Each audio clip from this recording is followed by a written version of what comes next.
എല്ലാവർക്കും നമസ്കാരം. എൻ്റെ പുതിയ വീഡിയോയിലേക്ക് എല്ലാവർക്കും സ്വാഗതം കേട്ടോ. ഞങ്ങൾ കുറച്ച് ദിവസം മുന്നേ കൊല്ലം, ആലപ്പുഴ, കോട്ടയം, പത്തനംതിട്ട എന്നീ ജില്ലകളിലെ ചില ക്ഷേത്രങ്ങളിലൊക്കെ ദർശനം നടത്തിയിരുന്നു. അങ്ങനെ പോയതാണ് പേരാലിൽ മണി കെട്ടിയാൽ ഏതാഗ്രഹവും സാധിച്ചു തരുന്ന കാട്ടിൽ മെക്കതിൽ ദേവീനെ കാണാൻ കേട്ടോ. മണികെട്ടമ്പലം എന്നും ഈ ക്ഷേത്രം അറിയപ്പെടുന്നുണ്ട് കേട്ടോ. നിങ്ങൾ ഒരിക്കലെങ്കിലും ഈ ക്ഷേത്രത്തിൻ്റെ ചിത്രമെങ്കിലും കണ്ടിട്ടുണ്ടാവും. ഒരു മരത്തുമ്മ നിറയെ ചുവന്ന നൂലിൽ മണികൾ ഇങ്ങനെ കെട്ടിയിട്ടിരിക്കുന്നത്. ഇപ്പം നിങ്ങൾ വിചാരിക്കുന്നുണ്ടാവും ഈ ക്ഷേത്രത്തിൻ്റെ കാര്യം പറഞ്ഞിട്ട് ഞാനെന്താ ഈ കടലും മണലും ഒക്കെ കാണിക്കുന്നതെന്നല്ലേ. കായലിനും കടലിനും നടുവിലെ പുണ്യഭൂമിയിലാണ് ഈ ക്ഷേത്രം സ്ഥിതി ചെയ്യുന്നത്. അതാണ് കേട്ടോ മണ്ണിലൂടെ നമ്മുടെ വണ്ടി ഇങ്ങനെ സഞ്ചരിച്ചുകൊണ്ടിരിക്കുന്നത്.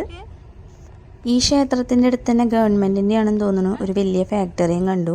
കടലിൽ നിന്നുള്ള മണലൊക്കെ ശേഖരിച്ചിട്ട് അതിൽ നിന്ന് ലവണങ്ങളൊക്കെ വേർതിരിച്ചെടുക്കുന്ന ഒരു ഫാക്ടറിയാണെന്നാണ് എനിക്ക് തോന്നിയത് കേട്ടോ അത് കണ്ടപ്പോൾ. അങ്ങനെ നമ്മൾ ക്ഷേത്രത്തിൻ്റെ അടുത്തെത്തിയിട്ടുണ്ട് കേട്ടോ. ഇനി നമുക്ക് ക്ഷേത്രം പരിചയപ്പെടാമല്ലേ.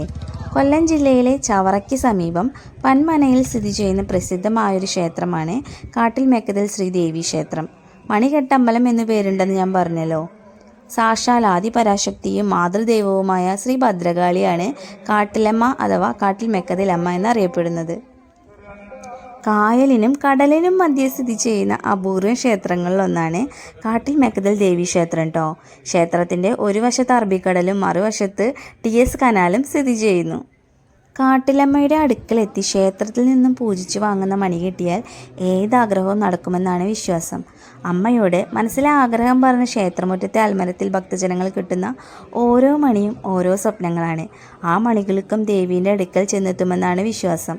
ക്ഷേത്രമുറ്റത്തെ അൽമരത്തിൽ നിന്നുയരുന്ന ഓരോ മണിക്കിലുക്കവും അത് ശരിവയ്ക്കുകയാണ് കേട്ടോ ഇവിടെ. മറ്റൊരു ക്ഷേത്രത്തിലും ഇല്ലാത്ത ആചാരമാണ് കേട്ടോ കാട്ടിൽ മേക്കതിൽ ക്ഷേത്രത്തെ വ്യത്യസ്തമാക്കുന്നത്.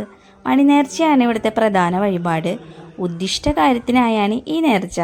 അഭീഷ്ടസിദ്ധിക്കായി ക്ഷേത്രത്തിലെ പേരാലിൽ പ്രാർത്ഥിച്ചു മണി കിട്ടുന്നതിൻ്റെ പിന്നിലൊരു ഐതിഹ്യമുണ്ട്. ഒരിക്കലും വൃശ്ചിക മഹോത്സവത്തിന് കൊടിയേറിയ സമയത്ത് അതിൽ നിന്നൊരു മണി താഴെ വീണു.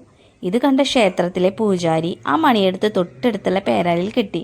അതിനുശേഷം അദ്ദേഹത്തിൻ്റെ ജീവിതത്തിൽ പ്രതീക്ഷിക്കാത്ത അഭിവൃദ്ധി ഉണ്ടായി. കൂടാതെ ദൈവപ്രശ്നത്തിൽ പേരാലിൽ മണി കെട്ടുന്നത് ദേവീപ്രീതിക്ക് ഉത്തമമാണെന്ന് തെളിയുകയും ചെയ്തു. ക്ഷേത്രത്തിനുള്ളിലെ വഴിപാട് കൗണ്ടറിൽ നിന്നും 30 രൂപ നൽകിയാൽ രസീത് ലഭിക്കും. ഒരാൾക്ക് എത്ര മണി വേണമെങ്കിലും കെട്ടാം.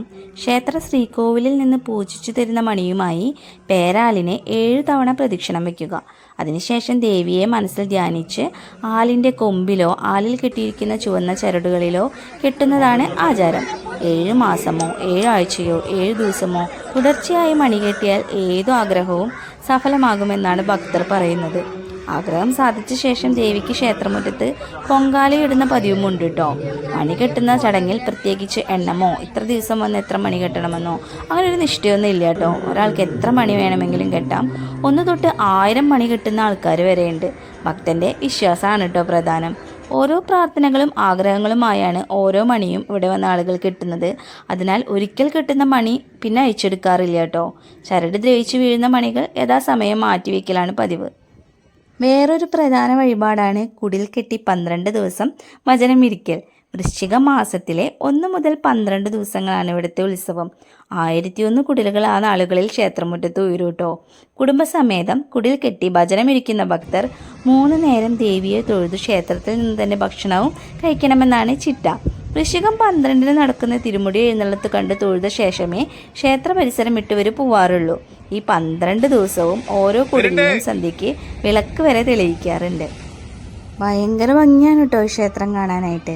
ഈ ക്ഷേത്രത്തിൻ്റെ തൊട്ട് പിന്നിലുള്ള മതിലിൽ എപ്പോഴും കടലിൽ നിന്ന് ഇങ്ങനെ തിരമാലകൾ വന്ന് ഇങ്ങനെ അടിക്കും കേട്ടോ. അപ്പോൾ നമ്മൾ അമ്പലത്തിൽ ചുറ്റിട്ട് തൊഴുന്ന സമയത്ത് ഈ വെള്ളം നമ്മുടെ മേത്തിക്കും തെറിക്കും കേട്ടോ.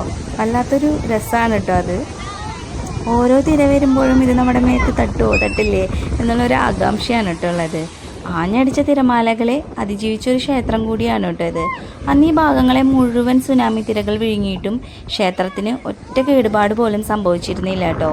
ഇത് കാട്ടിലമ്മേൻ്റെ സാന്നിധ്യം കൊണ്ടാണെന്നാണ് ഇവിടുത്തെ ഭക്തരുടെ വിശ്വാസം. ക്ഷേത്രത്തിൻ്റെ ഒരു ഭാഗത്ത് അറബിക്കടലും മറുഭാഗത്ത് TS കനാലും ആയതുകൊണ്ട് തന്നെ എപ്പോഴും ഇവിടെ ആളുകൾ നിറയുണ്ട് കേട്ടോ. ഇവിടെ കാണാൻ വരുന്ന ആളുകളായിട്ട് തന്നെ ഒരുപാട് പേര് എപ്പോഴും ഇവിടെ ഉണ്ടാവാറുണ്ട്. ക്ഷേത്രത്തിൻ്റെ ഉള്ളിലെ ആളുകൾക്ക് ഇരിക്കാനായിട്ട് ഇതുപോലെ ഒരുപാട് ബെഞ്ചൊക്കെ ഇട്ടിട്ടുണ്ട് കേട്ടോ. തൊഴുത് ഇറങ്ങിയതിന് ശേഷം ഞങ്ങളും കുറച്ച് നേരം അവിടെ ഇരുന്നു. കടൽ പ്രദേശം ആയതുകൊണ്ട് തന്നെ നല്ല കാറ്റും അതുപോലെ ഉച്ച സമയമായതുകൊണ്ട് നല്ല ചൂടും ഉണ്ടായിരുന്നു കേട്ടോ.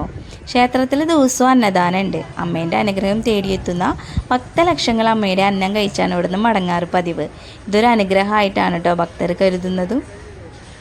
ഓരോ ദിവസവും അന്യ സംസ്ഥാനങ്ങളിൽ നിന്ന് വരെ ഒരുപാട് ഭക്തർ അമ്മേൻ്റെ അനുഗ്രഹം തേടി ഇവിടേക്ക് വരാറുണ്ട് കേട്ടോ. അവരുടെ മോഹങ്ങളുടെ മണികൾക്കും കാതോർത്തിരിക്കുന്ന കാട്ടിലമ്മേൻ്റെ ചൈതന്യം അവിടെ ആകെ തങ്ങി നിൽക്കുന്നതായിട്ട് എനിക്കും അനുഭവപ്പെട്ടു കേട്ടോ. അപ്പോൾ എൻ്റെ ഈ വീഡിയോ കണ്ട് നിങ്ങൾക്ക് ഇഷ്ടമായെന്ന് ഞാൻ വിശ്വസിക്കുന്നു.